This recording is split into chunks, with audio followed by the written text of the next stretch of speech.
Start हुआ? हाँ। Alright, चलो बच्चों कंटिन्यू करें। Yes sir. ऑलराइट, आज के योयो बायो क्लास में we will study about one disease that is AIDS. AIDS से रिलेटेड देखो ये बात पढ़ो, ये बात बहुत ज्यादा इफेक्टिव है, which says that no AIDS no AIDS. यानी जितना हम लोग ये बीमारी के बारे में जानेंगे उतना हम लोग ये बीमारी को प्रिवेंट कर सकते हैं। दैट इज वाई, क्योंकि एड्स का कैसा है ना कि कोई क्योर नहीं है, तो मेडिकल फील्ड में ये कहा जाता है कि उसको जितना हो सकता है उतना प्रिवेंट करना चाहिए। और ये बाकी के इन्फेक्शन की तरह नहीं है, जैसे कि निमोनिया है, टाइफॉइड है। अनजाने में अपने बॉडी में कोई बैक्टीरिया आ जाता है ब्रेथ के थ्रू, अनजाने में बॉडी में कोई बैक्टीरिया आता है कंटामिनेटेड फूड एंड वाटर के थ्रू। इसमें वैसा कुछ नहीं है। एड्स में जो कुछ भी अगर पेशेंट को होता है, इन्फेक्शन होता है, तो वो पेशेंट को उस बारे में पता होता है। तो ये पूरा का पूरा सेक्शन हम लोग आज डिस्कस करेंगे। हमारे टॉपिक का प्रेफरेंस ये रहेगा कि पहले हम लोग एड्स का पूरा सेक्शन खत्म करेंगे, उसके बाद बच्चों हम लोग लिम्फोइड टिश्यू के बारे में डिस्कस करेंगे, और फिर लास्ट में हम लोग कुछ स्पेशल केमिकल्स जो ड्रग्स के तौर पे यूज किए जाते हैं उस बारे में डिस्कस करेंगे। अब बात ऐसी है कि थियरी एग्जाम में ना ये डायरेक्ट ब्रीफ आंसर आता है कि आपको एड्स पूरा इन जनरल डिस्क्राइब करना होता है, या तो कई बार HIV वायरस सिर्फ ये शॉर्ट नोट के लिए आता है। इससे रिलेटेड एक एक बात हम लोग स्टेप बाय स्टेप स्टार्ट करते हैं, ध्यान देना सब। नाउ टू बिगिन विद, सबसे पहले हमको इसका फुल फॉर्म पता होना चाहिए। AIDS stands for acquired immunodeficiency syndrome। बच्चों रिपीट करो, क्या फुल फॉर्म है? acquired immunodeficiency syndrome। अब इसमें अगर हम लोग एक एक वर्ड समझें, acquired यानी देखो कैसा है ना कि ये बीमारी जेनेटिक बीमारी जैसा नहीं है कि इनबॉर्न होगा, जन्म से होगा। ये पैदा होने के बाद किसी ना किसी रास्ते से ये हमारे बॉडी में एंट्री करता है।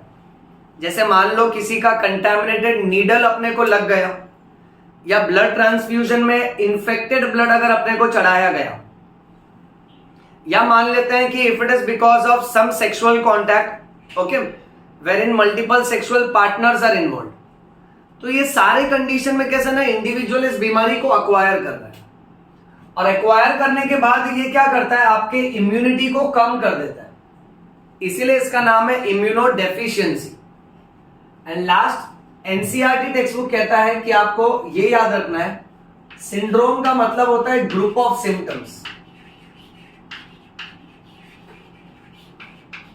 यानी इस बीमारी में अब बहुत सारे कंप्लेंट्स एक साथ ग्रुप में आएंगे, इसलिए इसको सिंड्रोम बोला है। इसके जनरल इंफॉर्मेशन के हिसाब से चलें तो 1981 में फर्स्ट टाइम एड्स डिटेक्ट हुआ था अमेरिका में भी, यूनाइटेड स्टेट्स ऑफ अमेरिका में 1981 में डिस्कवर हुआ था। अप्रोक्सीमेटली उसके 5 साल के बाद 1986 में ये इन्फेक्शन कहां आ गया बेटा? इंडिया में आ चुका। अब बात ऐसी है, करंट स्टैटिस्टिक्स के हिसाब से इंडिया में मोर देन 25 मिलियन लोगों की डेथ हो चुकी है because of this particular infection. और ये स्टैटिस्टिक्स जो है more than 25 million, these many people are killed because of HIV AIDS, and this statistics is taken during the last 25 years. Okay, so ये 25 और 25 का वैल्यू याद रखना, एनसीईआरटी में ये मेंशन्ड है। एक एक डेट याद रखो। 1981 में सबसे पहले हुआ, चल रहा है बराबर? चालू है, जब एडजस्ट कर लो।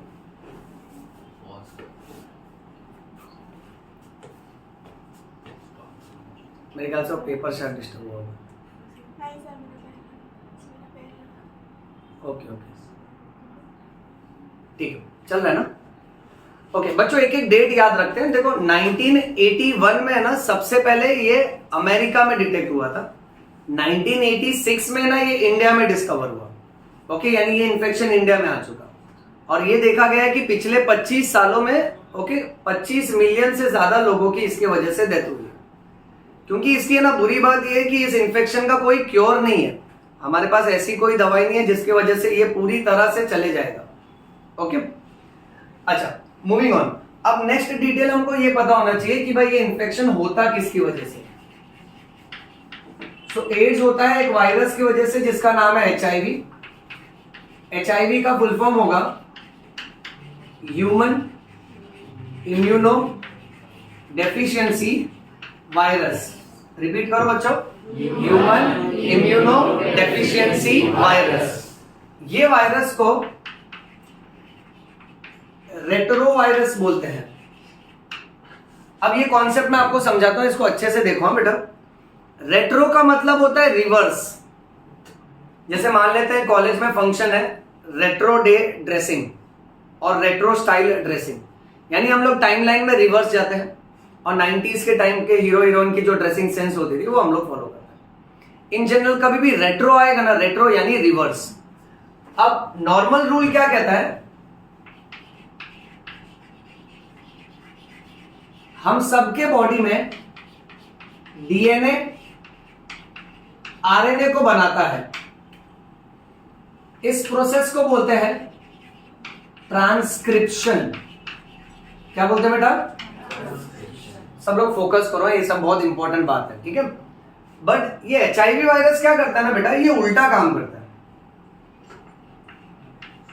ये अपने RNA की मदद से DNA बनाता है।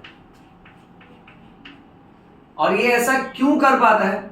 क्योंकि इसके पास एक एंजाइम है, उस एंजाइम का नाम है रिवर्स ट्रांसक्रिप्टेज। और नाम से ही पकड़ो ना, reverse transcriptase enzyme reverse transcription करवा के देगा बेटा। यानी ये जो प्रोसेस हो रहा था इसका उल्टा करवाएगा।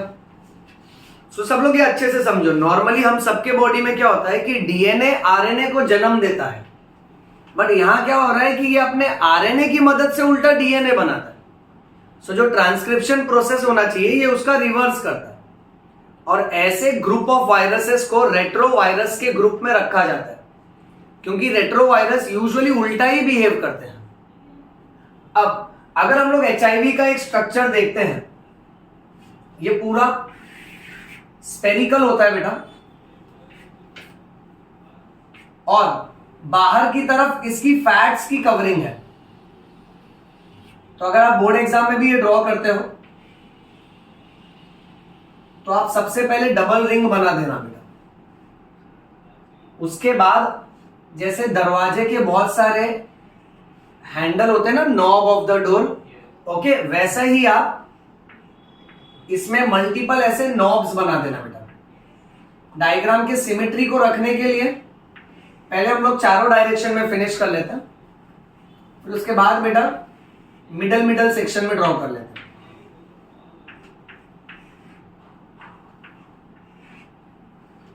अब इसके नेमिंग में चलते हैं। इसको बोला जाता है ग्लाइकोप्रोटीन नॉब।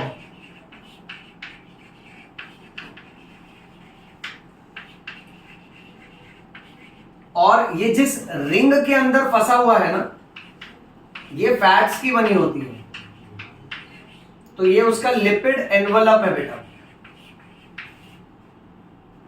फिर नेक्स्ट ये देखा गया है कि इस वायरस के अंदर एक और एक्स्ट्रा कोटिंग होती है बेटा।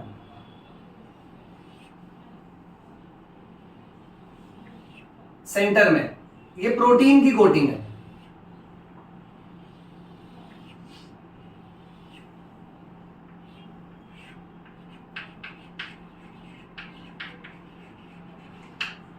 और फिर एकदम सेंटर में इसके पास RNA होता है।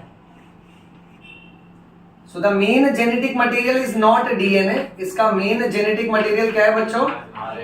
RNA। और ये वायरस हमको इतना परेशान इसलिए कर रहा है क्योंकि इसके पास ये स्पेशल एंजाइम है। इस एंजाइम का नाम मैं वापस से मेंशन करता हूं। Everybody please by heart this.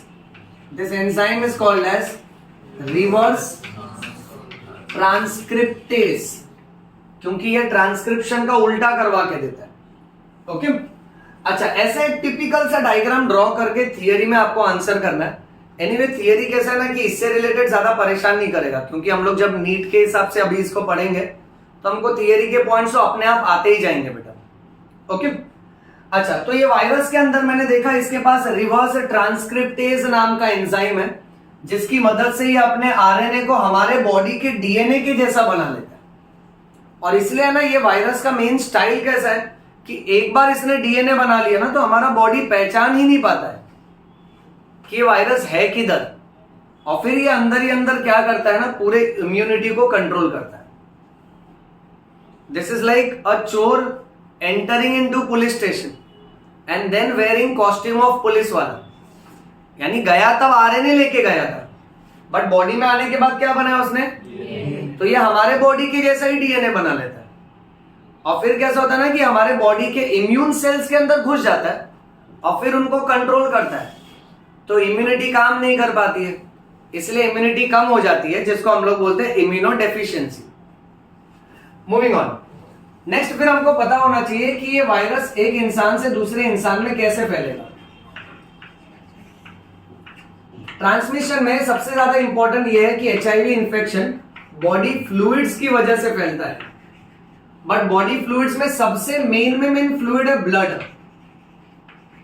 So blood में आप इमेजिन कर लो बेटा, अगर कोई भी नीडल्स, सिरिंजेस या तो बेटा तरह तरह के ब्लेड, रेजर्स, ये सब अगर शेयर करता है तो इन्फेक्शन होगा कि नहीं होगा।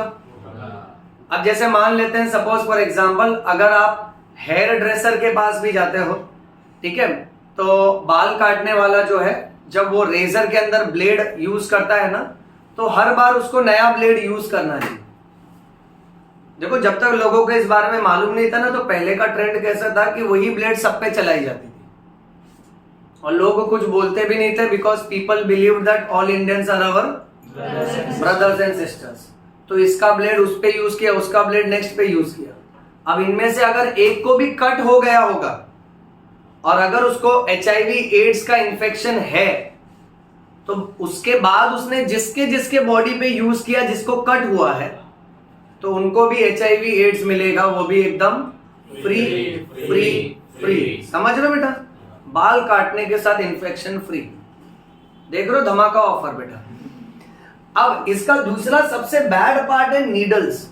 इसमें भी कैसा होता है ना कि अगर एक ही नीडल सब पेशेंट में डाल दिए, suppose for example let's say कि बहुत पेशेंट का लोड है, 50 पेशेंट है, सबको इंजेक्शन देना, तो इंजेक्शन देने में मेहनत करनी पड़ती है, हर एक सिरिंज के ऊपर नीडल लगाना होता है, फिर वो इंजेक्शन का पानी उसमें भरना होता है, और उसके बाद फिर क्या है, कॉटन और स्पिरिट से क्लीन करके इंजेक्ट करना होता है, फिर नीडल को सेपरेट करके उसको डिस्पोज करना होता है, सिरिंज को अलग डिस्पोज करना होता है, फिर दूसरे पेशेंट के लिए वापस से सिरिंज और नीडल कनेक्ट करके उसमें केमिकल भरो, फिर उसको इंजेक्ट करो।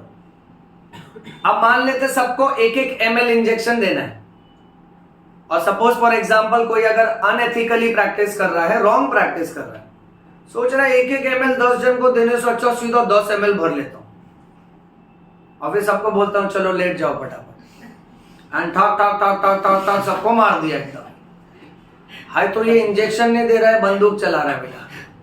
अब मान लेते सपोज थर्ड पेशेंट को एचआईवी एड्स है और fourth patient suppose simple tetanus का इंजेक्शन लगवाने आया, या मान लेते मलेरिया है तो रूटीन इंजेक्शन लेने आया, तो अब ये मलेरिया के साथ घर लेके जाएगा एड्स, वो भी एकदम फ्री फ्री फ्री। समझ रहे हो बेटा, धमाका ऑफर पार्ट 2 बेटा। अब सबसे बुरा होगा ब्लड ट्रांसफ्यूजन, इसको मैं सेपरेटली लिखता हूं। तो एक बात समझ लेना, देखो बॉडी पे कभी भी तुम्हारे ब्लेड या नीडल चलेगा ना, तो हमेशा ध्यान रखने का कि वो ब्लेड और नीडल न्यू होना चाहिए। अब जैसे सपोज फॉर एग्जांपल अगर कोई टैटू बनाने भी जाता है, सो अगर कोई बहुत ही सस्ते में टैटू बना रहा है ना, तो आपको क्वालिटी कंट्रोल देखना होता है कि वो नीडल चेंज कर रहा है कि नहीं। और सपोज फॉर एग्जांपल अगर कोई बॉडी पियर्सिंग करवाता है, सो बॉडी पियर्सिंग में भी जिस तरह से तार का इस्तेमाल किया जाता है वो न्यू होना चाहिए। सो हर वो प्रोसीजर जहां पे बॉडी को पेनिट्रेट किया जाता है, उसमें सारे इंस्ट्रूमेंट्स न्यू होने चाहिए। मूविंग ऑन, सबसे बुरा है ना ये होता है बच्चों, ब्लड ट्रांसफ्यूजन। अब मान लेते हैं सपोज अगर किसी का एक्सीडेंट हुआ, बहुत ब्लड लॉस हुआ, ओके राइट, तो अभी इसको ब्लड की जरूरत है।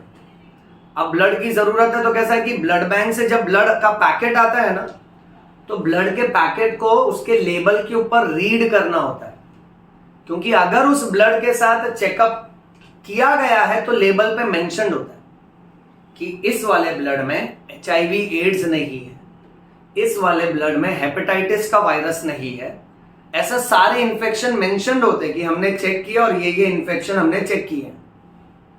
तो कैसा ना कि डॉक्टर डायरेक्टली ब्लड नहीं चढ़ा सकता, डॉक्टर हमेशा ब्लड को पहले स्क्रीन करेगा, चेक करेगा कि ये ब्लड का चेकअप हुआ है कि नहीं, और जब वो लेबल बोलेगा कि हाँ चेकअप हुआ है तो ही जाके वो ब्लड ट्रांसफ्यूज किया जा सकता है पेशेंट को। और अगर उस पर कोई लेबलिंग नहीं है या तो लेबलिंग पे ये मेंशन्ड नहीं है कि भाई HIV इन्फेक्शन को हमने रूल आउट नहीं किया है, तो वैसा ब्लड पेशेंट को नहीं चढ़ाना चाहिए, चाहे कितना भी इमरजेंसी हो। आप दूसरा सोर्स ढूंढो, आपको ब्लड डेफिनेटली मिल जाएगा, बट घाई का काम बिगाड़ना नहीं चाहिए अपने को। ओके, सो ब्लड ट्रांसफ्यूजन सबसे कॉमन रूट है बच्चों। थर्ड, HIV एड्स फैलता है because of multiple sexual partners. Multiple sexual partners यानी अगर एक इंडिविजुअल का सेक्सुअल कांटेक्ट मल्टीपल लोग के साथ है, जस्ट लाइक वही एग्जांपल आप सोच लो, जहां 10 पेशेंट थे उसके बदले आप सोच लो 10 पार्टनर है बेटा। ओके, और ये इंसान क्या कर रहा है कि जिस हिसाब से ब्लड कांटेक्ट हो रहा था, यहाँ पे रिप्रोडक्टिव कांटेक्ट उन 10 के साथ हो रहा है। और ये लोग है ना अपने आप को बहुत अलग तरीके से रैशनलाइज करते हैं। One of my patient, okay, he had extra marital affair with one individual. अब जिसके साथ उसका सेक्सुअल कांटेक्ट था वो थोड़ा अनसिविलाइज्ड और इनडिसिप्लिन था, so patient landed up getting HIV AIDS. और पेशेंट फिर सफाई दे रहा है, बोलता है कि doctor I had only just one extra partner, लोगों के तो 10-10 होते हैं। सुनो क्या सफाई दे रहा है।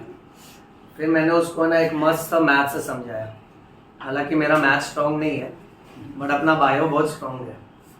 मैंने उसको बोला देखो, अगर आपका सेक्सुअल कांटेक्ट किसी एक इंसान के साथ है, okay, other than routine sexual contact, अगर आप किसी और के साथ सेक्सुअली कनेक्टेड हो तो वो इंसान भी तो किसी ना किसी के साथ सेक्सुअली कनेक्टेड होगा, मे भी शायद आपको नहीं बता रहा होगा। और वो जिससे कनेक्टेड है वो भी तो मतलब जैसे देखो, आप जिस तरह से स्मार्ट हो, आपको लगते हो आप शाणे हो, तो ये 1.5 शाणा हो सकता है, यानी यू अंडरस्टैंड। तो अब ऐसे कनेक्शन कर करके मान लेते हैं इसके 2 कॉन्टैक्ट्स हैं, 2 सेक्सुअल पार्टनर्स थे, फिर इनके 3 सेक्सुअल पार्टनर्स थे, तो ऐसा चेन बनता है ना। सो इनडायरेक्टली आपका सेक्सुअल कनेक्शन कितने सारे लोगों के साथ हो जाता है। इसलिए ना ये डिसिप्लिन बहुत स्ट्रिक्टली इंपॉर्टेंट है, that as a youngster we should know. When people say that कि suppose if I am into a sexual contact with 3 people, so 3 people नहीं होता है, उसमें अगर इन्वॉल्वमेंट और किसी के साथ रहा, बिकॉज सेक्सुअल लाइफ सब लोग सबसे शेयर नहीं करते हैं, इसलिए ना एक बहुत स्ट्रिक्ट डिसिप्लिन है कि मल्टीपल सेक्सुअल पार्टनर्स नहीं होना चाहिए। और देखो ये पॉइंट्स की वजह से एनसीईआरटी ने बहुत प्यार से लिखा है। एनसीईआरटी कहता है कि HIV AIDS is not like typhoid, it is not like any other infection जो अचानक से आ गया। अब मान लो मैं कहीं घूम रहा हूं, चल रहा हूं, फिर रहा हूं और सांस के माध्यम से निमोनिया का बैक्टीरिया आ गया, तो अरे मैं क्या करेगा, ये तो जाने अनजाने में आया। बट HIV एड्स के बारे में मतलब जब ये होने को होता है ना, तो पेशेंट जो कर्म करता है ना उसको उस बारे में पता होता है। फिर चाहे वो ब्लड ट्रांसफ्यूजन हो, चाहे वो नीडल सिरिंजेस शेयर करना हो, या मल्टीपल सेक्सुअल पार्टनर्स हो, यानी ये ऐसा इन्फेक्शन नहीं है कि अनजाने में एकदम अचानक से आया, ये कोई ना कोई ऐसे एक्ट के वजह से आता है जिसको आप रोक सकते थे। ये समझ रहे हो बेटा। सो that is having multiple sexual partners. Number 4, HIV infection में सबसे बुरा होता है इसका स्प्रेड ट्रांसप्लेसेंटल। ट्रांसप्लेसेंटल का मतलब होता है मदर से प्लेसेंटा के थ्रू बच्चे में जाएगा, इसको हम लोग बोलते हैं वर्टिकल ट्रांसमिशन। इसको क्या बोलते हैं बेटा? बाकी सबको हॉरिजॉन्टल ट्रांसमिशन बोलना है, इसको बोलना है वर्टिकल ट्रांसमिशन। यानी ये कैसा होगा मालूम है, जैसे सपोज फॉर एग्जांपल किसी को अगर HIV एड्स है, उसका नीडल अगर किसी और को लगा, फिर उसके बदले किसी और को लगा, तो ये फैलते जाता है, तो ये हॉरिजॉन्टल ट्रांसमिशन हुआ। बट मदर से अगर बच्चे में आया ना, तो ये तो वन जनरेशन से नेक्स्ट जनरेशन में आ रहा है। इसको ट्रांसप्लेसेंटल बोलते हैं क्योंकि ये प्लेसेंटा के थ्रू हो रहा है, और इसको वर्टिकल ट्रांसमिशन भी बोलते हैं। ये समझा बेटा? ओके, आज के इस डिस्कशन का सबसे मेन सेक्शन है, देखो इस बीमारी के बारे में एकदम क्लियर कट बातें जानो। HIV एड्स में अगर हम लोग ट्रांसमिशन देखें तो मैंने पहले ब्लड ट्रांसमिशन ज्यादातर मेंशन किए हैं, फिर मैंने सेक्सुअल पार्टनर्स और लास्ट में from mother to the child mention किया। अब ये बहुत गलत हो जाता है क्योंकि HIV एड्स का सोसाइटी पे बहुत बुरा इंपैक्ट पड़ता है, और सोसाइटी में जिन लोगों को एड्स के बारे में ज्यादा मालूम नहीं है, जिनको हाफ नॉलेज है ना, वो तो और भी ज्यादा डेंजरस है। बिकॉज ये बहुत ही बुरा होता है जब सोसाइटी में लोग सोचते हैं कि HIV एड्स यानी नंबर 1 गंदा बीमारी है, नंबर 2 सेक्सुअल बीमारी है। बट ऐसा हमेशा नहीं होता है बच्चों। देखो सब एड्स मल्टीपल सेक्सुअल पार्टनर्स की वजह से नहीं होगा। अगर मैं तुमसे शेयर करूं, हमारे हेल्थ केयर वर्कर्स में कितने ऐसे बहुत सारे नर्स और बहुत सारे क्लीनर्स, मामा मौसी, ये सब है हॉस्पिटल के, जो लोग मान लेते गार्बेज में से अगर वो लोग कचरा साफ कर रहे थे तो गार्बेज में गलती से एक नीडल था, वो नीडल उनको चुभ जाता है, फिर पता चलता है कि वो नीडल जिस पेशेंट को दिया था उसको HIV एड्स है। तो ये तो बहुत बुरी तरीके से इनको इन्फेक्शन लग गया बेटा। अब प्रॉब्लम क्या होता है मालूम है कि अगर किसी को HIV एड्स है ना, और सोसाइटी में अगर किसी को पता चले, तो लोग तो हमेशा उसको सेक्सुअल नजरिए से ही देखेंगे। लोग तो यही सोचेंगे कि इसका सेक्सुअल लाइफ और सेक्सुअल हिस्ट्री बहुत खराब है, इसलिए इसको एड्स हुआ है। बट ऐसा हमेशा नहीं होता है। Society has got a very very very bad impact on this disease, क्योंकि सोसाइटी का रिस्पॉन्स बहुत बुरा होता है। और मैं एज अ टीचर ये मानता हूं कि ये नॉलेज है ना सबको पता होना चाहिए, क्योंकि सोसाइटी बहुत गलत तरीके से पेशेंट्स के साथ रिस्पॉन्ड करता है। There have been so many patients जो यहां तक कि ये भी रिपोर्ट किए हैं कि जस्ट बिकॉज लोगों को पता चला मुझे एड्स है, तो ये लोग ने क्या किया ना कि पूरे सोसाइटी ने मेरे साथ बात करना बंद कर दिया। पूरे सोसाइटी ने मुझे पानी और लाइट को लेके परेशान करना शुरू कर दिया, और सोसाइटी मेंबर्स मुझे हैरेस करके फोर्स कर रहे हैं कि भाई तुम सोसाइटी छोड़ के चले जाओ। ऐसे भी केसेस है, अगर तुम टाइप करोगे, there is a case of Chandi brothers.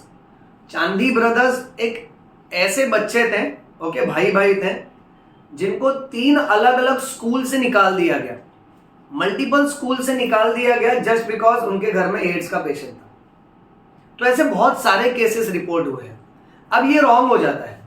Ads में क्या करना है मालूम है कि अपने को, अभी उसको किसी भी वजह से हुआ हो, ब्लड ट्रांसमिशन की वजह से हो सकता है, नीडल की वजह से, रेजर्स ब्लेड की वजह से, और सेक्सुअल कांटेक्ट की वजह से भी हो सकता है। बट अपने को क्या लेना देना? अपने को खाली क्या करने का, इंसानियत के नाते कुछ पर्सनल बातों पे फोकस करने का। नंबर 1, एड्स के पेशेंट के साथ आप एब्सोल्युटली बात कर सकते हो, उसके साथ उठ बैठ सकते हो, कोई प्रॉब्लम नहीं। सेकंड, एड्स के पेशेंट के साथ आप हैंडशेक कर सकते हो, फिजिकल कांटेक्ट कर सकते हो, मतलब हाथ मिलाना, गले मिलना, इसमें भी कोई प्रॉब्लम नहीं। आपको सिर्फ इतना ध्यान देना है कि एड्स के पेशेंट का ब्लड आपके ब्लड के कांटेक्ट में नहीं आना चाहिए।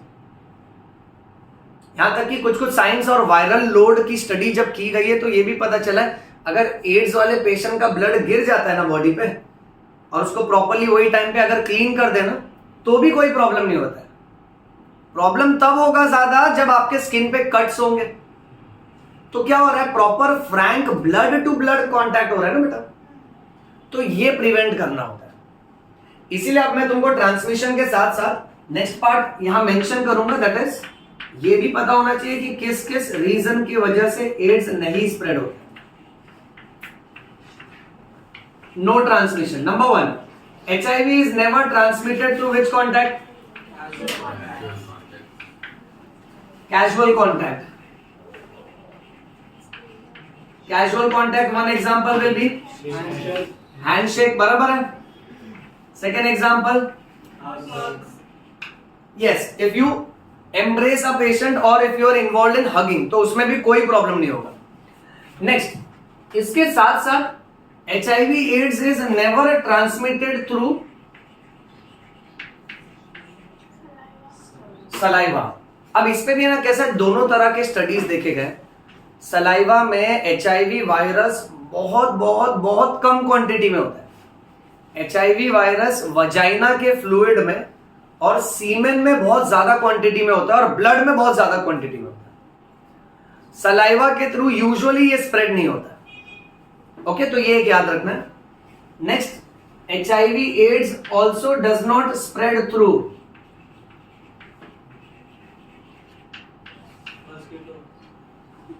Thank God. हाँ, डेंजर पॉइंट है मालूम है, इसको लाइट मत लो। सोचो ब्लड से फैल रहा है और वही ब्लड को इधर का उधर करने वाला मॉस्किटो उसके वजह से नहीं फैलता। Why am I saying thank God? Because nature का कभी सटक गया ना, और नेचर ने अगर मॉस्किटो को बोला इधर सुन तू क्या फैलाता है, is like malaria. Nature like सुन अब मलेरिया छोड़, अब कुछ बड़ा काम कर, आज से तू HIV भी फैलाना चाह, तो प्रॉब्लम होगा ना, बिकॉज वो कंट्रोल करना कितना डिफिकल्ट है। So we are very much thankful that कि ये जो HIV वायरस है ना, ये मॉस्किटो में डीएक्टिवेटेड रहता है, यानी ये सिर्फ और सिर्फ ह्यूमन इसका होस्ट है। हाँ, अगर इसकी आप इतिहास निकालोगे ना तो पहले ये जानवरों से आया, पहले मंकीज में हुआ करता था, उसका नाम SIV था, सीमियन इम्यूनोडेफिशिएंसी वायरस। सीमियन कुछ कैटेगरीज है, ओके, मंकीज और एप्स ये सब की, जानवरों में था, फिर जानवरों के बाद इंसान में आया, क्योंकि कुदरत ने रियलाइज किया कि इंसान जानवर से भी बदतर है, जानवर मरना नहीं चाहिए, इंसान एक आधा कम हो जाएगा, अच्छा है, धरती बच जाएगा। यू अंडरस्टैंड दिस पॉइंट बेटा? सोचो ना, यानी नेचर ने ये इन्फेक्शन को कब निकाला रहेगा, जब नेचर को पता रहेगा कि अपने को इस स्पीशीज के रिप्रोडक्शन स्पीयर पे अटैक करना है, ये रिप्रोड्यूस ही नहीं करना होता है। तो वो एनिमल्स के लिए बेस्ट है ना, बिकॉज एनिमल्स का रिप्रोडक्शन कितना हाई स्पीड में होता था, राइट बेटा? You know 1 dog reproduces and 10 बच्चों। फिर नेचर को पता चला डॉग तो फिर भी ठीक है, ह्यूमंस तो इंडिया तो अरे बाप रे 11 बच्चे 12 बच्चे, जहां इनका परिवार नहीं तालुका बन रहा है। सो हाँ, नेचर सोचा रुको एनिमल्स को जी लेने दो, क्योंकि एनिमल्स दूसरे जानवर को नुकसान नहीं पहुंचा रहे। ओके, पूरा बैलेंस इंसान खराब कर रहा है ना, तो मे भी नेचर को ऐसा लगा होगा कि बोला रहेगा HIV को इधर इधर इसमें रहता है, तू बोलता है एनिमल्स में, बोला आज के बाद एनिमल्स में नहीं रहने का, आज से मैं तेरे को नया होस्ट देता हूँ ह्यूमन। जितना ह्यूमन को मार मार के ऊपर ला सकता है ना, पूरा रिटर्न डिलीवरी होना चाहिए। तो तब से लेके अब ह्यूमंस में ही है। सोचो अब एनिमल्स में इस तरह के इन्फेक्शन ज्यादातर नहीं पाए जाते। Now animals can have multiple sexual partners. ये देखिए ह्यूमन बेचारा जेलस फील करता है, लाइक वाह इनके तो क्या मजे हैं, right? The dog from our building was having sexual contact with another dog. फिर आप बाजू के दोस्त के बिल्डिंग में बोले इधर भी and you are like हाँ ये तो बड़ा तेज है, and you are like हमको तो क्लास में बायोलॉजी क्लास में पढ़ाया गया मल्टीपल सेक्सुअल पार्टनर से HIV रेट्रोवायरस आ जाता है। तो ये नेचर ने मेरी कुछ ना कुछ कैलकुलेशन होगा ना नेचर का, नेचर ने सोचा होगा कि नहीं ह्यूमन का एथिक्स तो और भी ज्यादा खराब है, तो इसको इस लेवल पे मैनेज करते हैं। तो देखो ये ना कैजुअल कॉन्टैक्ट से स्प्रेड नहीं होता, यानी अगर किसी को HIV इन्फेक्शन है तो अगर आप उससे बात करते हो या उसके साथ उठते बैठते हो या हाथ मिला लेते हो या उसके गले लगते हो तो ये नहीं फैलेगा। देखो मैं वापस से आप इस बात पे आ रहा हूं कि सोसाइटी ना इसको हमेशा सेक्सुअल रूट से ही देखता है, यानी एड्स यानी सेक्सुअल रूट। पेशेंट्स ऑफेंड होते हैं, ऐसे भी केसेस रिपोर्ट किए गए हैं जहां पेशेंट क्रिमिनल टेंडेंसी के हो गए। अब पेशेंट अगर किसी को HIV एड्स है और मान लो अगर किसी को पता चला, इसलिए डॉक्टरी का रूल्स बहुत स्ट्रिक्ट है कि डॉक्टर्स कभी भी ना पेशेंट का हिस्ट्री किसी और के साथ शेयर नहीं करते। बहुत सारे पेशेंट्स क्या करते हैं, डॉक्टर्स के पास आते हैं शिकायत के लिए बट पंचायत भी करते हैं। You know one aunty comes and she like doctor वो जो आई थी उसको क्या हुआ? आई एम लाइक क्यों, तुमको क्या करना है? अरे वो मेरी ननंद है। तो ये पंचायत चालू हो जाता है कि उसको क्या हुआ, वो क्यों आई थी तुम्हारे पास? तो मैं बोलता है उसको हाय बोलने आई थी, राइट? तो अननेसेसरली इनको गॉसिप चाहिए रहता है। सो डॉक्टर्स क्या करते हैं, एक प्रोफेशनल कॉन्फिडेंशियलिटी मेंटेन करते हैं। अब मान लो अगर जाने अनजाने में पता चला कि चलो किसी को इन्फेक्शन है तो वो तो जाके सबको बोलेगा बेटा, सोसाइटी में बात फैलेगा तो सोसाइटी उसको सेक्सुअल नजरिए से देखेगा, राइट? तो पेशेंट्स कैसे इरिटेट हो जाते हैं। सोचो चांदी ब्रदर्स का स्टोरी इतना फेमस है कि उनको मल्टीपल स्कूल से निकाला। इमेजिन स्कूल से निकाला, सोसाइटी से निकाला रहता फिर भी समझ में आता है कि गधा लोग रहता है। But school is a temple of knowledge, जहां तुम खुद पढ़े लिखे हो, तुम खुद जब HIV और सेक्सुअल अवेयरनेस जब करवाते होगे तो लोगों को बोलते होगे कि कैजुअल कॉन्टेक्ट से नहीं स्प्रेड होता है, बट फिर भी आपने उसको स्कूल से निकाल दिया, गलत बात है। वो भी एक स्कूल से नहीं, मल्टीपल स्कूल से। तो इनका सर्वाइवल डिफिकल्ट हो जाता है, इनको ऑफिस से निकाल देते हैं, ठीक है, घर में रहने के लिए नहीं अलाउ करते, बिल्डिंग वाले उनको फ्लैट्स नहीं देते। अगर इनको हिस्ट्री पता चला तो कुछ पेशेंट का सर्वाइवल इतना डिफिकल्ट हो जाता है ना, पेशेंट सोचता है कि मेरा तो कोई सेक्सुअल कांटेक्ट नहीं है, मेरा एक बार एक्सीडेंट हुआ था, मेरे को ब्लड चढ़ाया गया, उसके बाद ये इन्फेक्शन आया और लोग मेरे को मतलब बहुत बुरी नजर से देख रहे हैं। पेशेंट इरिटेट होता है।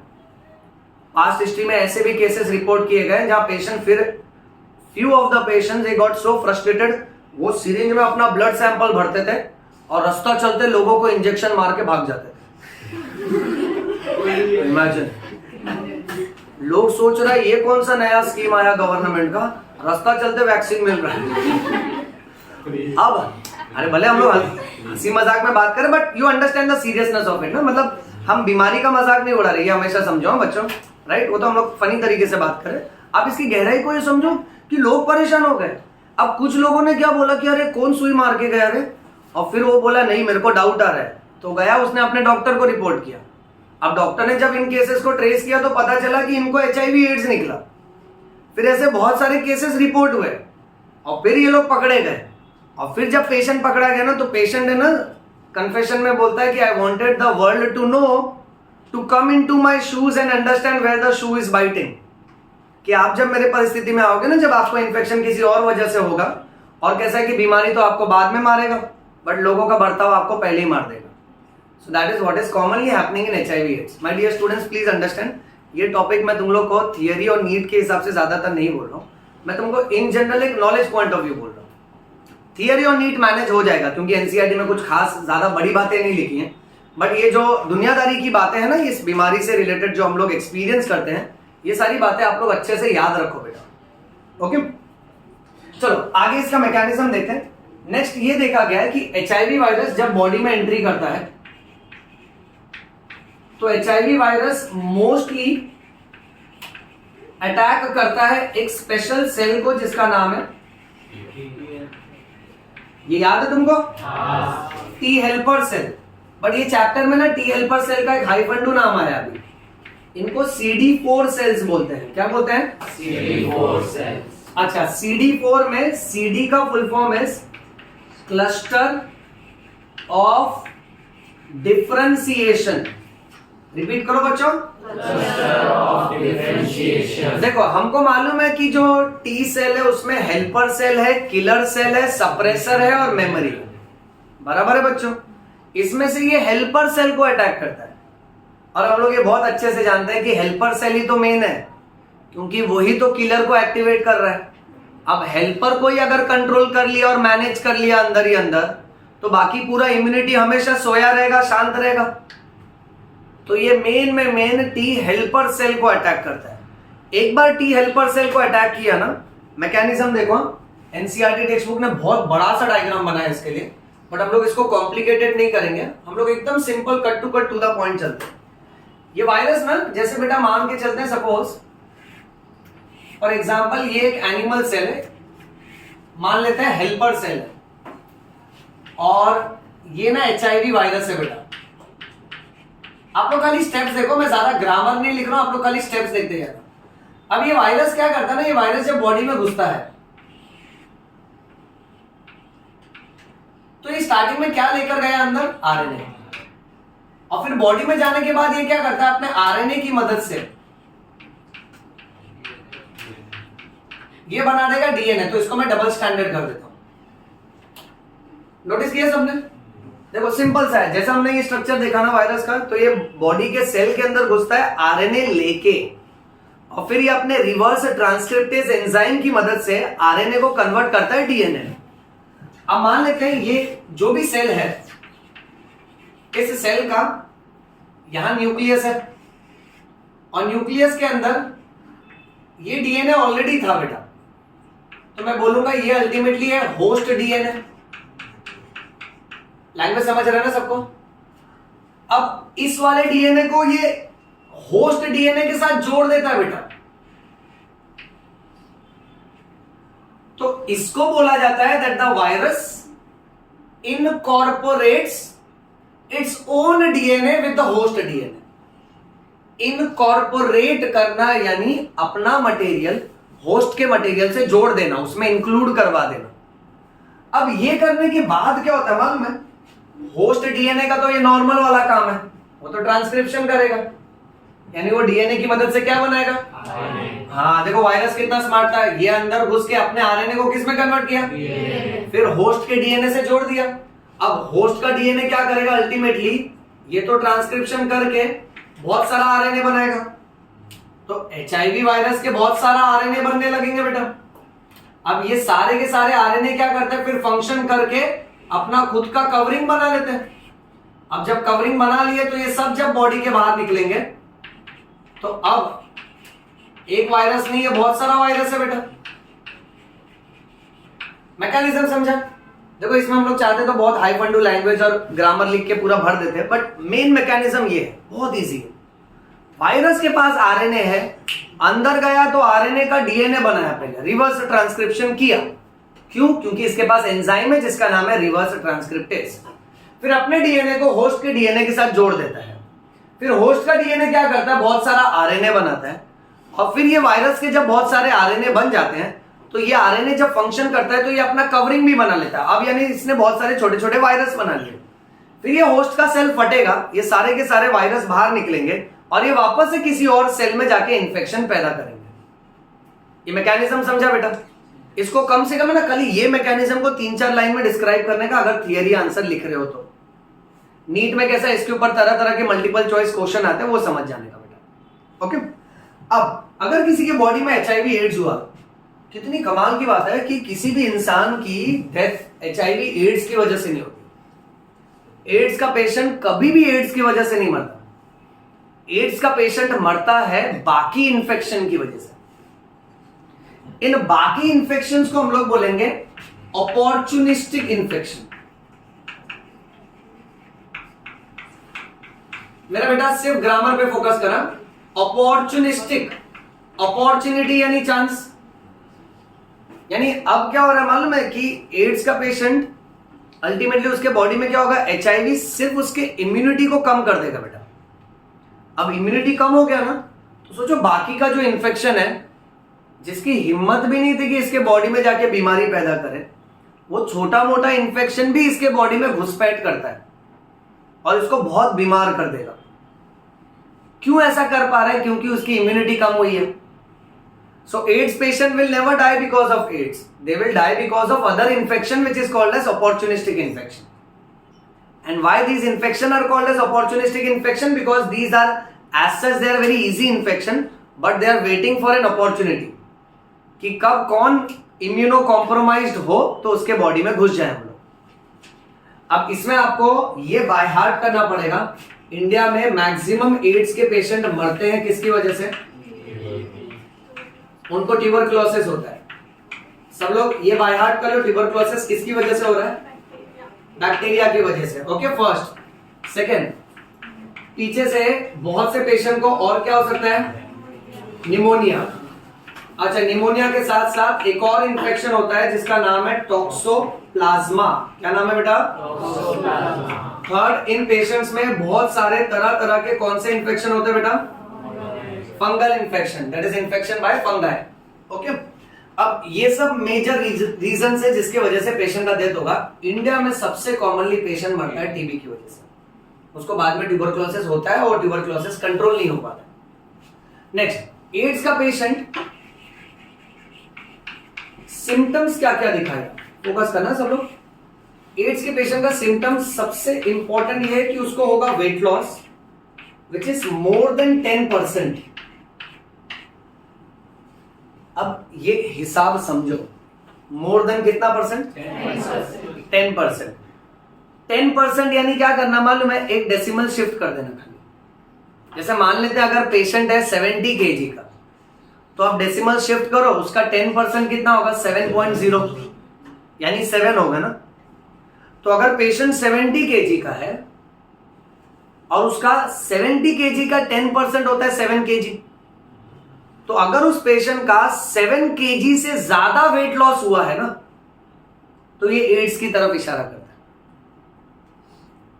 समझो, मैं तुमको एकदम क्लियर कट भाषा में बोल रहा हूं बच्चों। यानी मान लेते हैं अगर पेशेंट वेइंग मशीन पे, वेट मशीन पे खड़ा होता है, अब बोलता है अरे मेरा वजन कम हो गया। डॉक्टर पूछता है पहले कितना था, इसलिए डॉक्टर पहले मैं 70 किलो का था। एंड डॉक्टर इज लाइक अभी कितना है, देन इज लाइक अभी 68 है। तो कितना कम हुआ, सिर्फ 2 किलो ना। तो डॉक्टर रिलैक्स्ड है, डॉक्टर को कोई टेंशन नहीं है। बट अगर ये पेशेंट से डॉक्टर ने पूछा पहले कितना था, he is like 70 kg sir, and doctor is like अभी कितना है, देन इज लाइक सर 60 हो गया। यानी कितना वजन कम हुआ, 10 किलो। तो इसका 10% के हिसाब से 7 किलो होता था, 7 किलो से ज्यादा कम हुआ ना। यानी ये रूटीन इन्फेक्शन नहीं होता। ऐसा अक्सर या तो ट्यूबरक्लोसिस में होता है या तो HIV एड्स में होता है। सो इनिशियल वेट का 10% से ज्यादा वेट लॉस HIV की तरफ इशारा करता है, ये याद रखने का। अच्छा, सेकेंड इंपॉर्टेंट पॉइंट, क्योंकि इनको तरह तरह के इन्फेक्शन होते हैं और वेट लॉस हो रहा है, वेट लॉस का मेन रीजन होता है डायरिया। वेट लॉस का मेन रीजन क्या होगा बेटा, डायरिया। थर्ड, इसके साथ साथ अगर उसको ट्यूबरक्लोसिस है तो इस पेशेंट को खांसी भी होगा बेटा बहुत ज्यादा। ओके, सो सिम्टम्स देखो, number 1 weight loss, number 2 diarrhoea, number 3 कफ। अगर कफ है ना और खांसी लंबा चला तो किसके बारे में सोचने का, ट्यूबरक्लोसिस बेटा। एंड सबसे बुरा, patient will have recurrent fever. Recurrent fever यानी इसको बार बार बुखार आएगा। ओके, बुखार आते जाते रहेगा, दवाई लेगा थोड़ा रिलीफ, और ये बुखार बहुत लंबा चलता है बेटा। तो फाइनली जब रिपोर्ट्स करवाते हैं तो पता चलता है कि इसको HIV एड्स है। अब रिपोर्ट में डॉक्टर स्पेशल कौन से रिपोर्ट करवाते हैं, तो इसमें ना बेटा ब्लड टेस्ट होता है। ये बाय हार्ट करना सब लोग। ब्लड टेस्ट में पहले टेस्ट का नाम है एलाइजा टेस्ट। क्या नाम है बच्चों, एलाइजा।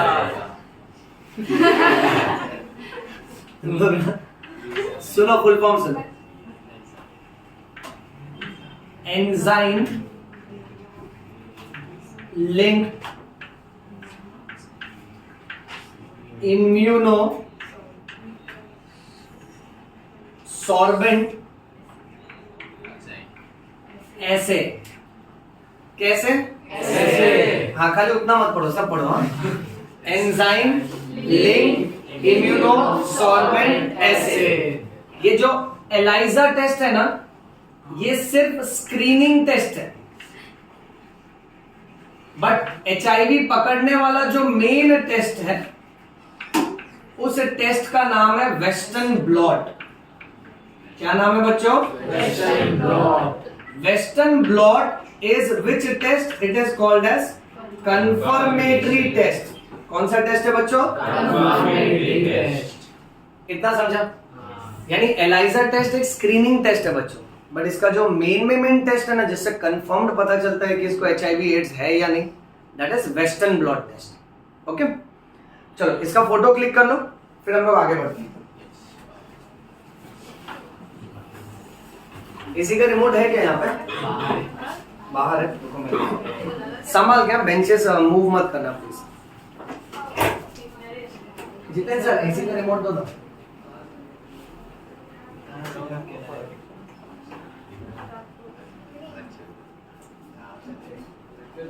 नहीं, बाकी चलो।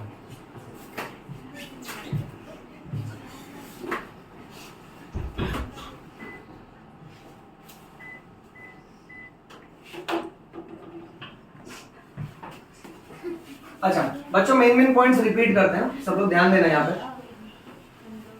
सबसे पहले फुल फॉर्म, एड्स का फुल फॉर्म क्या है बच्चों, acquired immuno deficiency syndrome.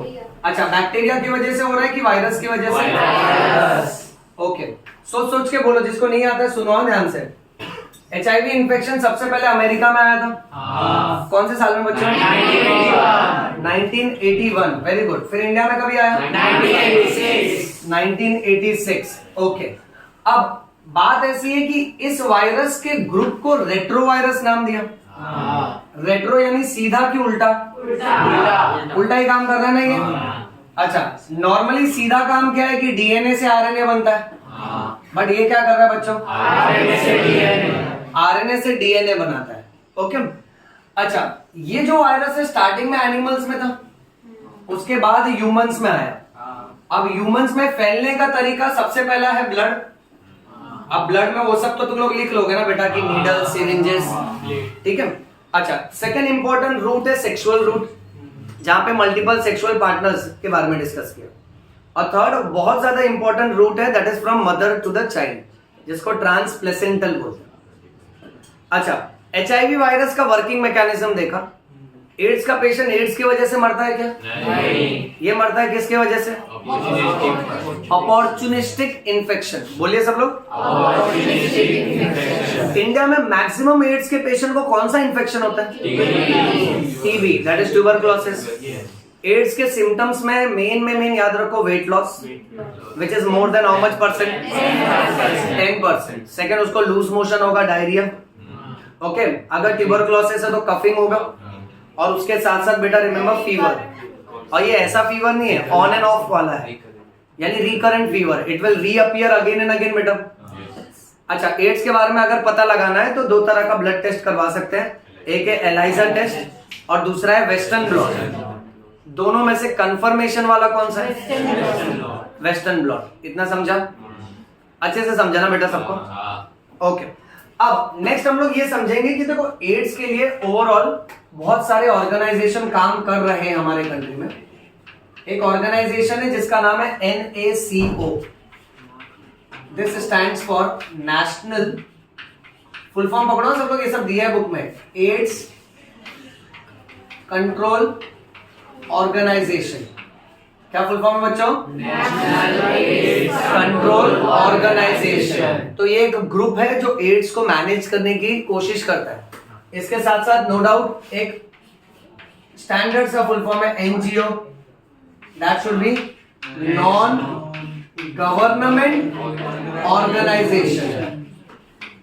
Repeat करो सब लोग, नॉन गवर्नमेंट ऑर्गेनाइजेशन। ओके, ये दो ग्रुप मिलके okay all across the country जहां जहां पर एड्स के पेशेंट है ओके वहां पे उनकी हेल्प करना और इसकी अवेयरनेस बढ़ाना, ये रिस्पॉन्सिबिलिटी मैनेज कर रहे हैं। अच्छा, in general we will remember the date 1 December is world AIDS day. बेचारा जिसका बर्थडे है ना इस दिन ही खराब कर दिए।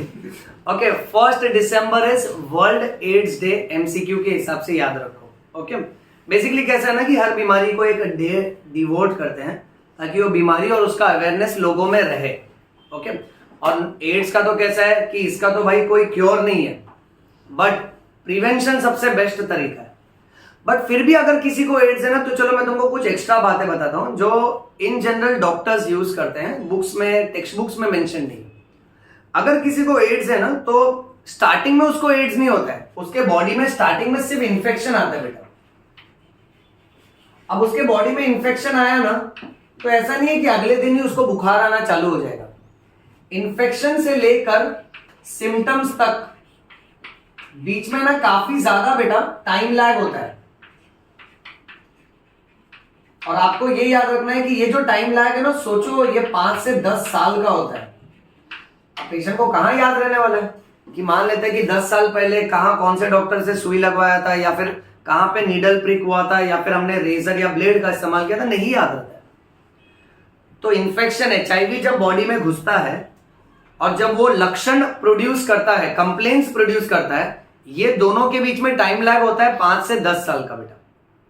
और 5 से 10 साल के बाद उसको सिम्टम्स आएंगे, और जब सिम्टम्स आएगा तब वो जाके डॉक्टर को दिखाएगा, फिर डॉक्टर उसकी रिपोर्ट करवाएगा बेटा। अब जब रिपोर्ट करवाता है ना डॉक्टर, तो इसमें स्टेजेस माना जाता है। जैसे कैंसर में स्टेजेस होता है, ये कहा जाता है कैंसर में शुरुआत के स्टेज वाला कैंसर है तो इलाज अच्छा खासा हो जाएगा, और लास्ट स्टेज वाला है तो कैसा है कि उसका आउटकम बहुत बैड होता है। सेम यहां मान के चलेंगे, शुरुआत में अगर किसी पेशेंट को इन्फेक्शन हुआ है तो उसको एड्स नहीं बोलते, उसको सिर्फ एचआईवी इन्फेक्शन बोलते हैं। क्या बोलते हैं उसको? HIV. और इसके लास्ट स्टेज को बोलते हैं full blown AIDS. Last stage को क्या बोलते हैं बेटा? फुल ब्लोन एड्स को ARC भी बोलते हैं, एड्स रिलेटेड कॉम्प्लेक्स। क्या बोलते हैं बेटा? AIDS related complex. अब एड्स का पेशेंट सुनो ध्यान से, ये नॉर्मली जिएगा कि इसका आने वाले टाइम में इसके पास बहुत कम टाइम में इसका डेथ हो जाएगा, ये डॉक्टर से सेंस करते हैं। उसके ब्लड टेस्ट में ना हमेशा CD4 सेल का काउंट निकलवाते हैं डॉक्टर्स। नॉर्मली CD4 सेल्स हम सबके बॉडी में 500 से लेके 1500 तक होता है नॉर्मली। बट अगर किसी को बहुत ही बैड एड्स है ना लास्ट स्टेज पे, तो उसका ये काउंट 200 से कम हो जाएगा। तो अगर पेशेंट का काउंट 200 से कम है ना, यानी उसका एड्स का बीमारी बहुत तेजी से प्रोग्रेस कर रहा है उसके बॉडी में। ये सेल का काउंट नॉर्मली 500 से लेके 1500 तक होना चाहिए। अब अगर किसी को एड्स है भी ना, तो इसमें सबसे बेस्ट बात यह है कि उसको सिर्फ डॉक्टर्स के पास फॉलोअप करने का। यानी एड्स के पेशेंट को अगर सर्दी खांसी भी हुआ ना, तो उसको छोटा मोटा बीमारी भी इग्नोर नहीं करने का, तुरंत इलाज करवाने का, क्योंकि ऑलरेडी इम्यूनिटी कम है। तो किसी भी बीमारी को दुर्लक्ष करके, निग्लेक्ट करके बढ़ावा नहीं देने का।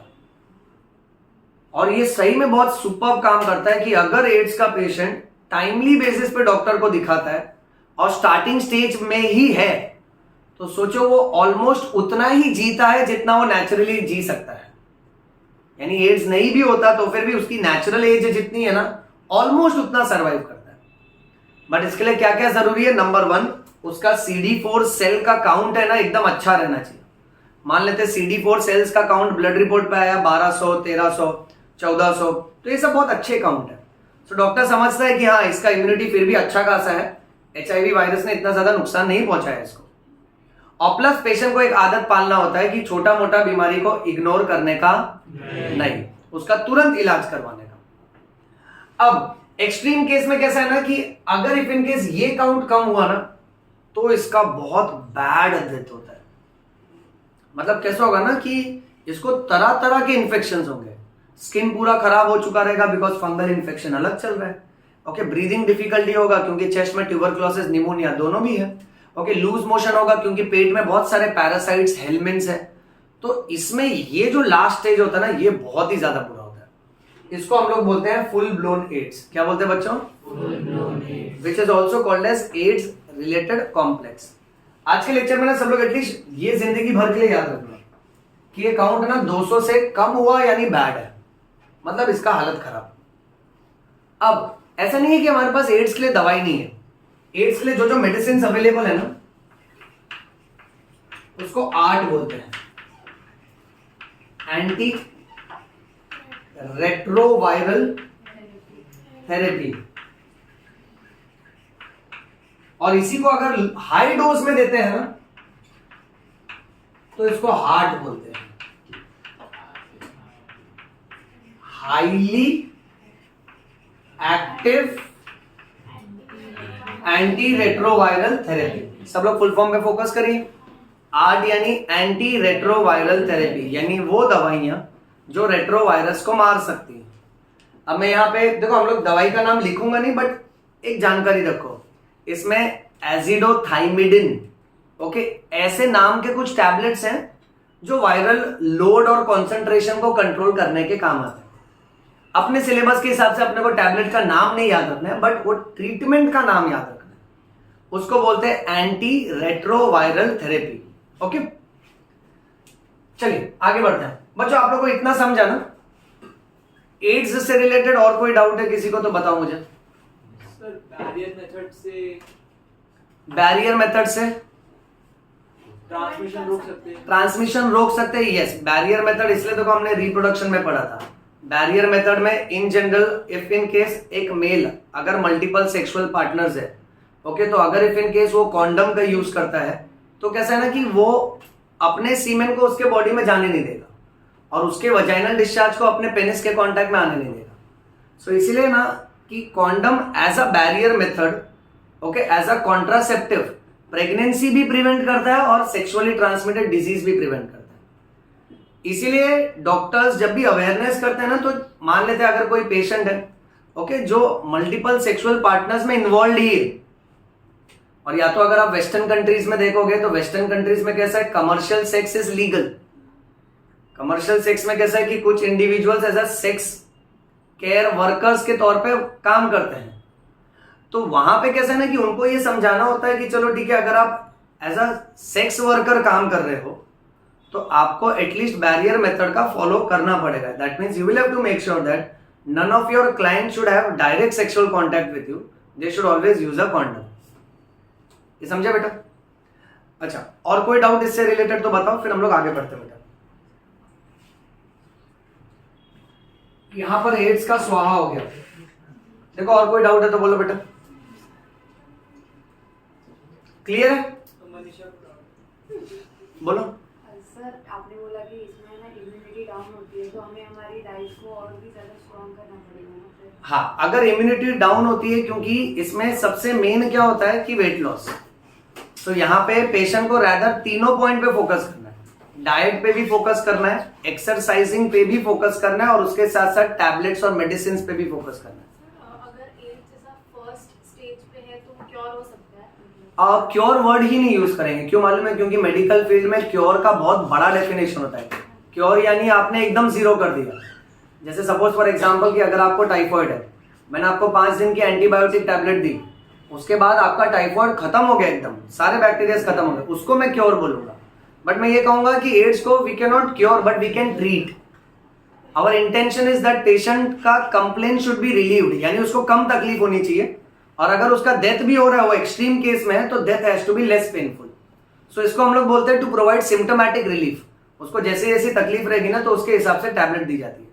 हाँ, coming back to the sentence, अगर वो स्टार्टिंग के स्टेज में है तो हम लोग उसको मैक्सिमम रिलीफ दे सकते हैं, बट मैं क्योर वर्ड कभी नहीं बोलूंगा because it is an incurable disease.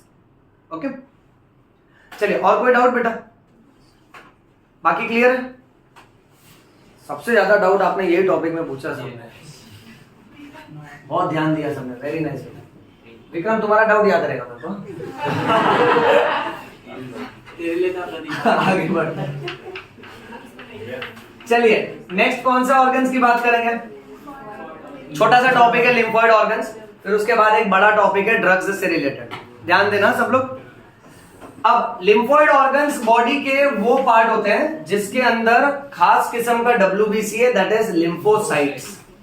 Okay, lymphocytes हमारे बॉडी के पुलिस वाला जैसा है, तो ये बॉडी को डिफेंड करता है। बट ये लिम्फोइड ऑर्गन दो टाइप के हैं। एक होता है बेटा प्राइमरी लिम्फोइड ऑर्गन,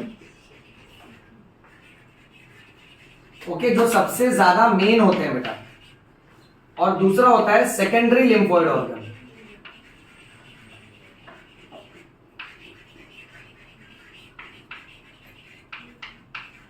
बच्चों ये स्टोरी को ना देखो, आप लोग ऐसे समझो कि प्राइमरी लिम्फोइड ऑर्गन कैसा है। जैसे मान लेते कोई भी डिफेंस, चाहे वो मिलिट्री हो, सोल्जर्स हो या पुलिस हो, तो पुलिस का जहां पे ट्रेनिंग होता है ना, वो सेंटर अलग रहता है, वो प्राइमरी है। और ट्रेनिंग पूरी करने के बाद फिर वो लोग जो जो पुलिस स्टेशन में प्लेस होते हैं ना, वो सेकेंडरी है। उसी तरीके से हमारे बॉडी में मेन लिम्फोसाइट्स को तैयार करवा के देने का काम है थाइमस का, और किसका बेटा? Bone marrow. Bone marrow, correct है। इसलिए देखो ना, थाइमस के अंदर जो लिम्फोसाइट्स बनते हैं उसको टी लिम्फोसाइट्स बोलते हैं, which is also called as a T cells. And bone marrow में जो सेल्स बनते हैं उसको बी लिम्फोसाइट्स या बी सेल्स बोलते हैं। इन दोनों में से भी everybody please remember, main lymphoid organ कौन है? Bone marrow. क्योंकि थाइमस की स्टोरी मैंने बताई है तुमको। Thymus gland will degenerate after puberty, धीरे धीरे वो सड़ने लगता है बेटा, एंड ओल्ड एज तक ये ग्लैंड पूरी तरह से डीजेनरेट हो चुका होता है। तो सबसे मेन, फिर बाद में एक बार थाइमस मर गया तो सारे सेल्स को फिर पालने का, मेच्योर करने का, डेवलप करवा के देने का काम है बोन मैरो। ओके, चलो कंटिन्यू करते बच्चों। सो लास्ट कहाँ तक हुआ था, मतलब ये लिखा हुआ सब दिख रहा था ना उसमें? ओके, सो लिम्फोइड ऑर्गन दो तरह के हैं, थाइमस और बोन मैरो। थाइमस और बोन मैरो कैसा है ना कि आप मान के चलो कि ये पुलिस के ट्रेनिंग सेंटर जैसा, बट उसके बाद एक बार ट्रेनिंग हो जाएगी थाइमस और बोन मैरो के सेल्स, फिर बॉडी में अलग अलग जगह जाके ये अक्यूमुलेट हो जाते हैं बेटा। सो सेकेंडरी लिम्फोइड ऑर्गन्स में कौन से पार्ट्स आते हैं? नंबर 1 लिम्फ नोड्स, नंबर 2 गले में टॉन्सिल्स, स्मॉल इंटेस्टाइन में पेयर्स पैचेस। एमसीक्यू आता है, पेयर्स पैचेस कौन से इंटेस्टाइन में बच्चों? स्मॉल इंटेस्टाइन में। इसके अलावा हमारे पेट के लेफ्ट साइड में एक ऑर्गन है जिसका नाम है स्प्लीन। इन सबको बोला जाता है सेकेंडरी लिम्फोइड ऑर्गन। यानी कैसा है, जैसे गले के अंदर जो टॉन्सिल है, अब उसके अंदर भी लिम्फोसाइट्स बैठे हैं, ओके, ताकि कोई भी इंफेक्शन आएगा तो ये लोग उसको मारने की कोशिश करते हैं। बट इनका मेन फॉर्मेशन, डेवलपमेंट और ट्रेनिंग, मेच्योरेशन जहां पे हुआ उसको बोलते हैं प्राइमरी लिम्फोइड ऑर्गन। अच्छा, स्प्लीन से रिलेटेड हम लोग सब जानते हैं कि स्प्लीन को टाइटल दिया गया है, करेक्ट, ग्रेवयार्ड ऑफ आरबीसी, क्योंकि ये आरबीसी को मारता है ना बेटा। एक और बात ये याद रखना, spleen is also called as blood bank of the body, क्योंकि यहां पे मैक्सिमम एरिथ्रोसाइट्स होते हैं, यानी इसके पास मैक्सिमम आरबीसी होते हैं। स्पेशल क्वेश्चन इसी पे आता है, पेयर्स पैचेस कहां पर है? Everybody remember, Peyer's patches is present in small intestine. So that is lymphoid organ that we are supposed to know. चलो, now moving to the last section that is related to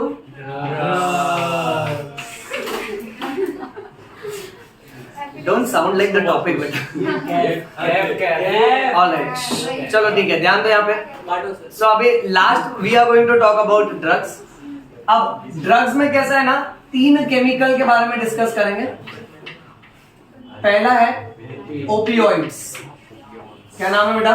opioids. अच्छा, जो point लिख रहा हूं by heart करते चलना, ठीक है। ओपियोइड्स जो है ये नाम का ड्रग्स, इसको कॉमन लैंग्वेज में इसको स्मैक बोलते हैं। क्या बोलते हैं? स्मैक। अच्छा, फैंसी लैंग्वेज में इसको बोलते हैं हेरोइन। क्या बोलते हैं? हेरोइन। और ए मजा मत, सुनो ध्यान से। इसका एक और नाम है डाई एसिटाइल मॉर्फिन। क्या नाम है बेटा? Diacetyl morphine. ये ड्रग मिलता है स्पेसिफिकली एक प्लांट से। The name of the plant is papaver somniferum. सब लोग प्लांट का नाम रिपीट करो, क्या है? Papaver somniferum. इस प्लांट का local name is poppy plant. Which plant? Poppy plant. अच्छा, अब बात ऐसी है कि इसमें से जो ड्रग्स बनता है, ये ड्रग्स यूजुअली हमारे सेंट्रल नर्वस सिस्टम और गैस्ट्रो इंटेस्टिनल ट्रैक्ट यानी ब्रेन और डाइजेस्टिव सिस्टम, ये 2 पर काम करता है। और पॉपी प्लांट के स्पेसिफिकली मेजॉरिटी ड्रग्स जो है वो फ्लावरिंग पार्ट्स से बनते हैं, उनके फ्लावर या तो लीव्स से बनते हैं। Now this drug called as heroin और डाइएसिटाइल मॉर्फिन, इसका कलर जो है ना दैट विल बी व्हाइट और you can call it as colourless. So option में ये 2 मिलेगा बेटा। ओके, यूजुअली व्हाइट ही हम लोग को ऑप्शन में सिलेक्ट करना होता है। अच्छा, इसके साथ साथ में इसका कोई टिपिकल ओडर नहीं है, so it is odourless and it is a bitter crystalline substance, ये याद रखना। अच्छा, इस ड्रग्स को लेने के बाद यूजुअली सिडेटिव इफेक्ट आता है, यानी बहुत ज्यादा नींद आएगी। उसके साथ साथ एनाल्जेसिक इफेक्ट आएगा, यानी ये किसका काम करेगा? पेन किलर का काम करेगा। That is opioids. Second group of drugs, this is first बेटा। Second group of drugs is called as cannabinoids. क्या नाम है बेटा? कैनाबिनॉइड्स। ये मिलता है एक प्लांट से जिसका नाम है कैनाबिस सेटाइवा। क्या नाम है? Cannabis sativa.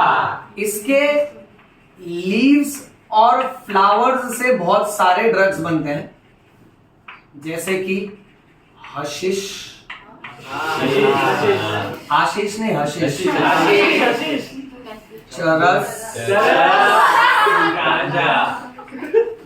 हाँ ये 3 एग्जाम्पल याद। ये देखो लास्ट गंजा नहीं लिखा है। हाँ 3 common type of drugs. Category पकड़ो, सुनो। हेरोइन जो था बेटा वो ओपियोइड्स था, okay. Hashish, charas and ganja will belong to category of cannabinoids. ये काम करते हैं सेंट्रल नर्वस सिस्टम और उसके साथ साथ कार्डियोवैस्कुलर सिस्टम पे। कार्डियोवैस्कुलर सिस्टम यानी they will attack heart. In drugs की भी प्रॉपर्टी होती है कि ये डिप्रेसेंट होते हैं। डिप्रेसेंट यानी आपके सेंट्रल नर्वस सिस्टम की एक्टिविटी को कम कर देते हैं, तो इसके वजह से स्लीप लाइक कंडीशन प्रोड्यूस होती है। Then third on list we have last drug which is called as cocaine. क्या नाम है बेटा? कोकेन को लोकल भाषा में कोका बोला जाता है और it is also called as crack. ध्यान देना, ये क्रैक है और यहाँ पे स्मैक है। ये लोकल नाम पूछते हैं बेटा। ये जिस प्लांट से मिलता है उस प्लांट का नाम है एरिथ्रोजाइलम कोका। क्या नाम है? Erythroxylum coca. ये प्लांट आपको यूजुअली मिलेगा साउथ अमेरिका में बेटा। कहाँ मिलेगा बेटा? This is native of south America. अच्छा, यूजुअली कोकेन जो है ना वो इंटरफियर करता है हमारे ब्रेन के एक न्यूरोट्रांसमीटर के साथ। So it will interfere with a neurotransmitter of the brain, that is a dopamine. और इसके वजह से है ना ये क्या करता है, बॉडी को बहुत ज्यादा एक्साइट करता है। उस फीलिंग को बोलते हैं euphoria. Euphoria means a false feeling of wellbeing, यानी अचानक से आप बहुत खुश हो जाओगे। आपको लगेगा you are not a man, you are a superman. Hindi में जो बोलते हैं ना ऐसा उड़ेगा नहीं है। हिंदी में जो बोलते हैं ना जोश में आ जाना, ओके, एक्साइटेड फील करना, ये सब इस ड्रग्स की वजह से होता है। That is a cocaine. So it produces a sensation of euphoria. कुछ लोगों में it will produce a sensation of hallucination. Hallucination को हम लोग हिंदी में बोलते हैं वहम, यानी है ना ये फॉल्स सेंसेशन क्रिएट करता है। मतलब ये ड्रग्स लेने के बाद ना कैसा है कि इंसान को अपनी मरी हुई बीवी दिखने लगती है, मरे हुए रिलेटिव्स दिखने लगते हैं। और जैसे मुन्ना भाई पिक्चर देखा आप संजय दत्त का, उसको कैसे महात्मा गांधी दिखते थे, जबकि वो महात्मा गांधी है नहीं। सो इसको नहीं, ड्रग्स नहीं लिया बेटा, वो बहुत सीधा आदमी है बेटा। हाँ। तो अब कैसा हो जाता है ना कि डॉक्टर्स इसको बोलते हैं हेलुसिनेशन। क्या बोलते हैं? अच्छा, अब पॉइंट ऐसा है कि वहम में ना जो माइंड में चल रहा रहता है ना वो सब एक इमेजिनेशन बन के सामने दिखने लगता है। तो ये लोग को यूजुअली ना अपने सारे एंसेस्टर्स, डेड पीपल, ये सब दिखने लगता है और ये तो उनसे बात भी करते हैं। सो आजू बाजू का लोग देख के परेशान हो जाते हैं, किससे बात कर रहा है, और ये लोग एक्चुअली है ना पूरा का पूरा उसमें इन्वॉल्व हो जाते हैं। This property is called as hallucination. 2 plant ऐसे हैं जिसके वजह से सिर्फ हेलुसिनेशन होता है। एक प्लांट का नाम है एट्रोपा बेलाडोना। क्या नाम है बेटा? दूसरे प्लांट का नाम है धतूरा। ये दोनों भी हेलुसिनेशन प्रोड्यूस करते हैं, इसलिए इसको बोलेंगे these are hallucinogenic plants. These are hallucinogenic plants. Next बच्चों यहां देखो, बात मत करो बेटा। नेक्स्ट कैनाबिनॉइड्स है ना, इस पे एक एमसीक्यू ऐसा आता है कि कैनाबिनॉइड्स बहुत ही कॉमन ड्रग्स है which is often misused by many sports people. आप कैसा देखो, कैसा इन जनरल अगर कोई ड्रग्स लेके स्पोर्ट्स में जाता है तो जो भी उसका परफॉर्मेंस है ना वो एनहांस हो जाता है। अब नॉर्मली अगर वो 50 kg लिफ्ट करता है सो ड्रग्स मार के जाएगा वो 100 किलो उठा के आ जाता है एंड पीपल लाइक अमेजिंग, ये तो जीत गया। देन फिर क्या होता है ना कि एक स्पेशल टेस्ट होता है डोप टेस्ट यानी ब्लड टेस्ट। सो ओलंपिक्स के पहले भी करते हैं बाद में भी करते हैं ताकि ऐसे डाउटफुल केसेस में एक फेयर डिसीजन हो सके और बिना किसी केमिकल के लोग परफॉर्म करें। ये एमसीक्यू में आएगा कि most commonly misused drugs by sportsman is cannabinoids. इसके अलावा another group of drug is named as barbiturates.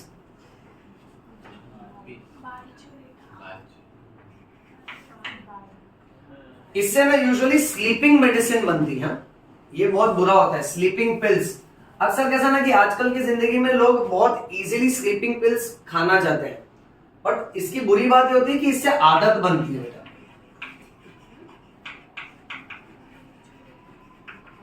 तो यहां हम लोग मेंशन करते हैं कि this is used to form sleeping pills.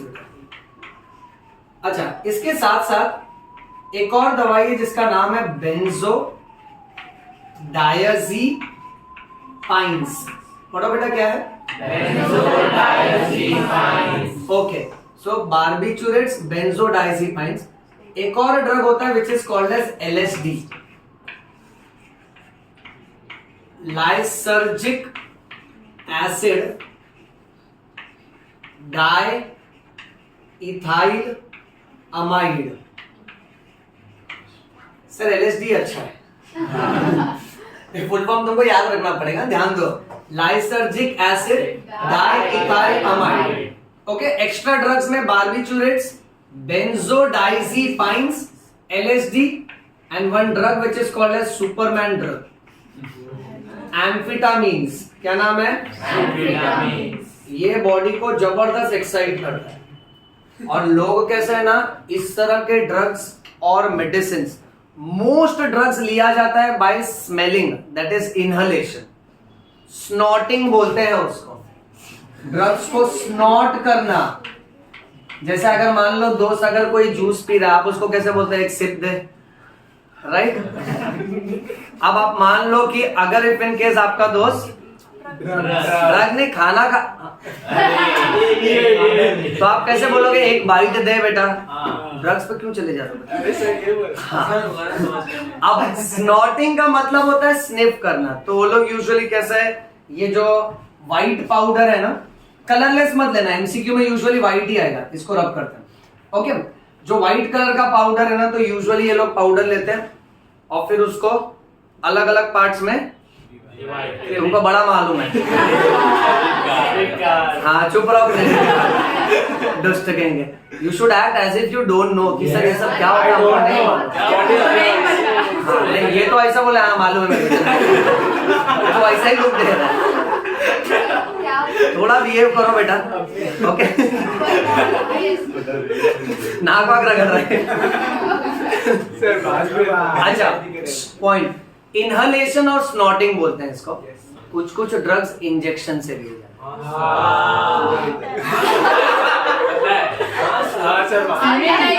हाँ, कोई ऐसे बोला हाँ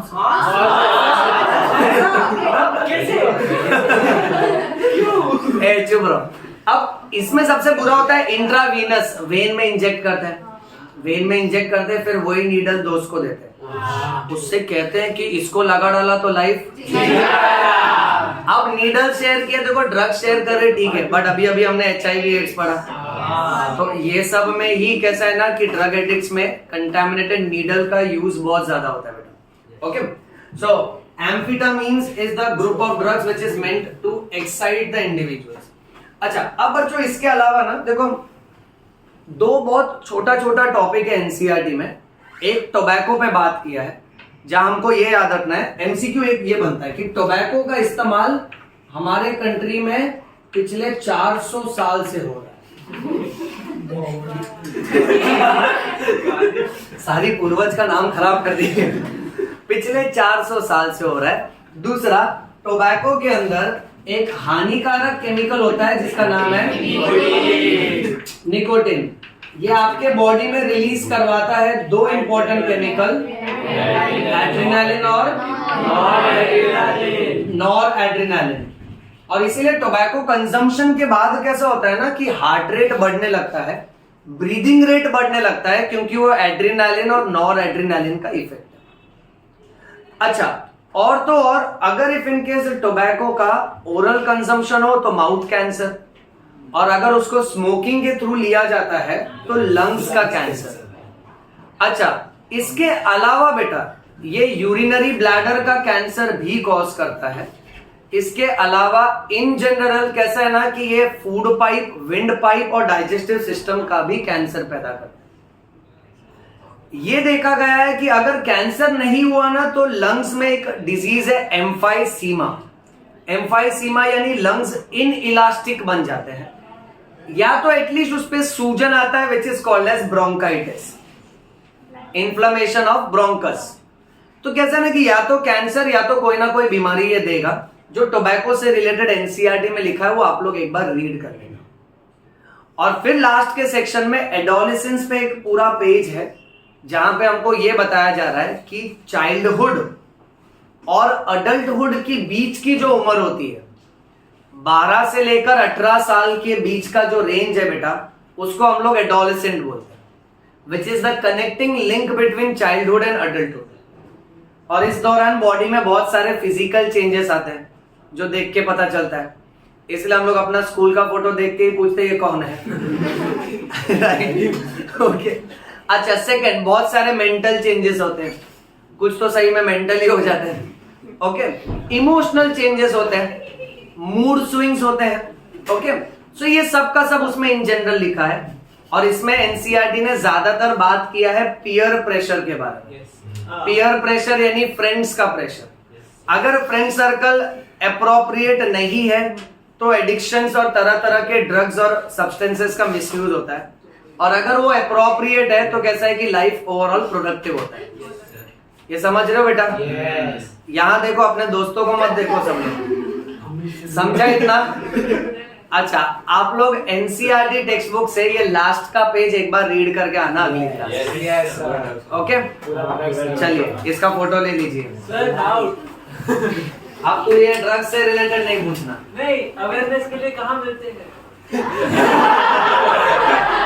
अवेयरनेस फैलाने के लिए नहीं, वो पूछ रहा कौन सी दुकान में मिलता है। हाँ सर, दुष्ट किंग, ये कहीं नहीं मिलता है बेटा, ये एनसीईआरटी में मिलता है बेटा। सर कौन सी दुकान पे? जोधपुर। अदरवाइज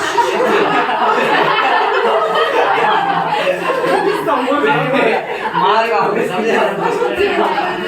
एक वन लास्ट डाउट, अदरवा बोलो।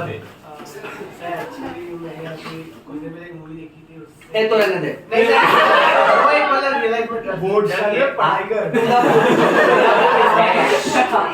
पॉइंट शॉर्ट में बोलो। बेसिकली उस मूवी में ऐसा था कि उससे ब्रेन से उस ड्रग से ब्रेन का प्रोडक्शन, ब्रेन में प्रोडक्टिविटी इंक्रीज होती है सब।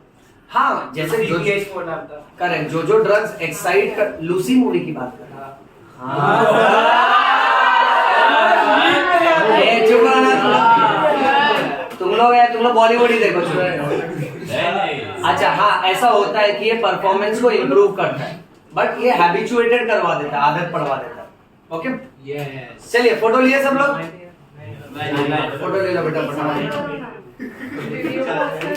ये हाँ, वीडियो भी बंद कर दीजिए। ये लेक्चर समझा ना सबको? हाँ, ये सब्सक्राइब है।